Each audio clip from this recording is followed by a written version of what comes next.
사도행전 20장 9절에서 12절입니다.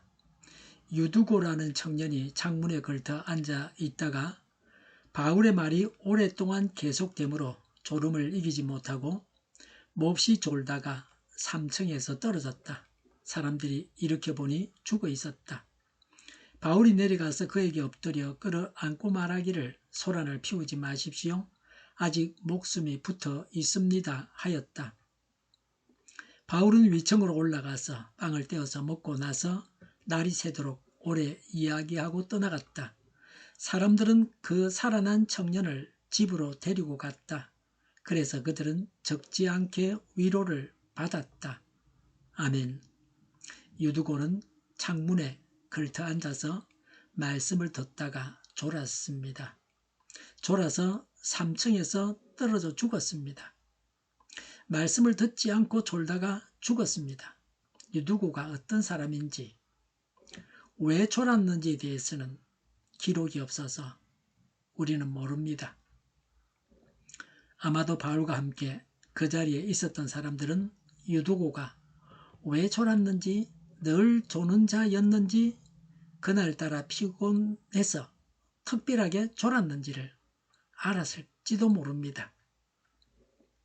사람이 간혹 일을 많이 해서 피곤해서 졸 수는 있습니다. 그러나 조는 것이 습관이 되면 안 됩니다. 주일마다 교회에 와서 조는 사람이 있습니다. 그것은 영적으로든지 육적으로든지 문제가 있습니다. 조는 습관을 고쳐야 합니다. 남의 이야기를 듣는다고 하는 것이 어렵습니다. 매주일 교회에 나와서 설교를 듣는다고 하는 것도 어려운 일입니다.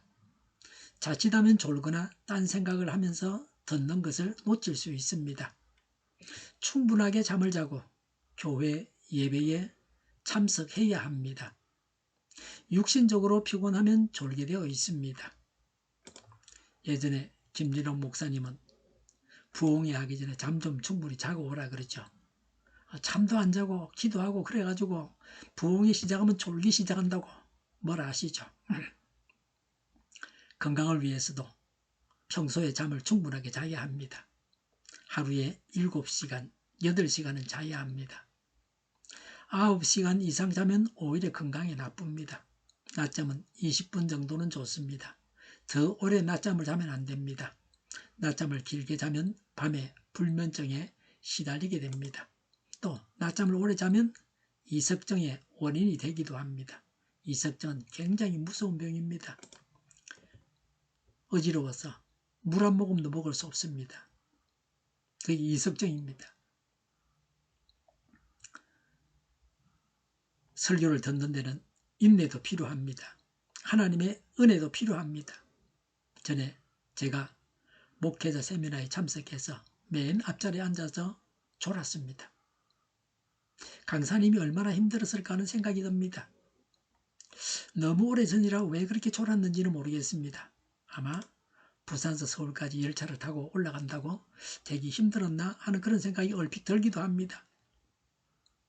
졸지 않으려고 해도 졸음이 덮쳤습니다. 오래전에 있었던 이야기입니다. 제가 설교하는데 매주일 맨 앞자리에 앉아서 조는 분이 있었습니다. 저도 힘들었습니다. 예배 시간에 졸지 않게 해주십사고 기도해야 합니다. 예배를 위해서 기도해야 합니다. 자신과 예배자 모두를 위해서, 설교자나 예배 참석하는 모든 분들을 위해서 기도해야 합니다. 졸음마귀가 일하지 않게 해주십사고 기도해야 합니다. 설교 시간에 성경을 읽고 이래 하는 건 참 졸리지 않게 하는 좋은 방편입니다. 말씀을 듣는 것이 중요하기 때문에 졸지 않도록 기도하는 일이 중요합니다. 이 사건은 우리에게 무엇을 연상케 합니까? 말씀을 떠나면 죽는다는 사실을 보여주고 있습니다. 영혼의 밥을 먹지 아니하면 살 수 없습니다. 영혼의 양식을 먹고 우리 심령이 살아야 합니다. 하나님을 모르는 사람은 하나님의 말씀 없이 살아가고 있습니다. 어쩌면 오늘날 모든 불신자들은 유두고보다 더 불행한 자들입니다. 유두고는 그래도 말씀을 접할 기회가 있었습니다. 그러나 불신자들은 하나님의 말씀이 없어서 죽어가고 있습니다. 말씀이 없는 것이 문제입니다. 졸음을 이기고 새벽에 나와서 기도함으로 우리의 영이 살림을 받아야 합니다. 하나님의 말씀을 듣고 행함으로 살아가는 그리스도인의 삶이 되어야 합니다. 대한민국이 하나님의 말씀을 따르는 나라가 되어야 합니다. 바울은 그 청년과는 달리 하나님의 말씀을 전하기에 열심이었습니다. 바울은 여러 곳을 다녀서 여행을 해서 피곤할 텐데도 여행의 피곤을 다 잊고 열심히 말씀을 전했습니다. 7절의 강론이 밤이 깊도록 계속되었다고 했습니다. 밤을 잊고 바울은 하나님 말씀을 전하고 드로아 신자들은 들었습니다. 우리는 바울이 가지고 있었던 하나님 말씀을 가르치는 열정을 본받아야 합니다. 말씀을 가르치는 열정이 우리에게도 있어야 합니다. 하나님 말씀을 전하고 가르치지 않으면 견딜 수 없는 마음이 우리에게 있어야 합니다.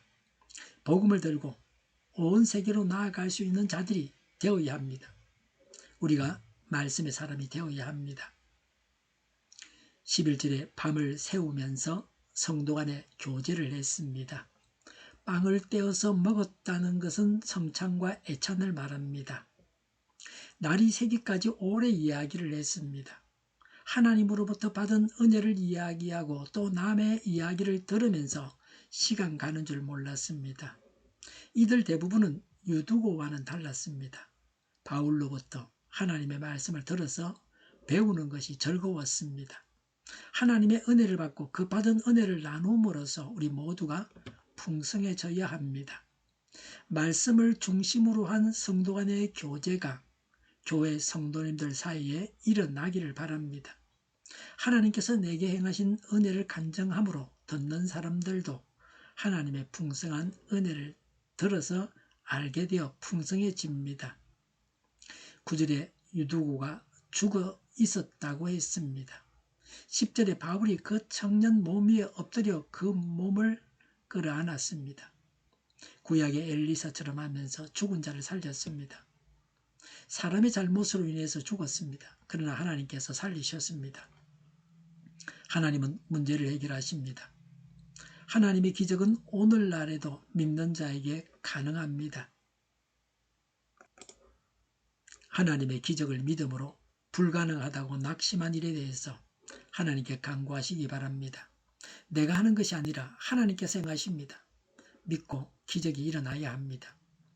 12절에 유두고가 살아남으로 큰 위로를 받았습니다. 하나님의 기적이 일어남으로 우리 모두가 위로를 받아야 합니다. 하나님께서 한 주간 동안 기적을 행하셔서 우리 모두를 위로해 주시기를 바랍니다. 하나님의 기적을 통한 위로가 넘쳐나기를 바랍니다. 오늘 우리에게도 기적은 필요합니다. 하나님의 기적으로 죽지 않고 살아야 합니다. 죽은 자를 살리시는 하나님의 기적이 필요합니다. 사람이 할 수 없을 때는 하나님만 하시는 것을 믿고 바라고 간구해야 합니다. 막다른 골목에 있습니까? 길이 보이지 않습니까? 다 막혔습니까? 사람이 할 수 없습니까? 하나님께 힘을 합쳐서 하나가 되어서 한 마음으로 간구해야 합니다. 사람도 국가도 살리시는 하나님이십니다. 하나님께서 살려주셔야 합니다. 온 세상이 캄캄한데 어디서 도움을 얻겠습니까? 의인들은 잘 보이지 않고 힘이 미약합니다. 하나님의 손길이 어디서 올지 모릅니다. 우리를 살리시는 하나님을 고대합니다. 우리는 살아나서 온 세상을 살려야 합니다. 우리가 하나님의 도구가 되어야 합니다. 마귀는 지금도 설치고 온 세상을 지배하고 있습니다. 그러나 하나님은 더 강하시고 우리 믿는 자들을 지원하십니다. 좋으신 하나님을 찬양합니다. 살리시는 하나님을 찬양합니다. 우리의 문제를 해결하시는 하나님을 찬양합니다.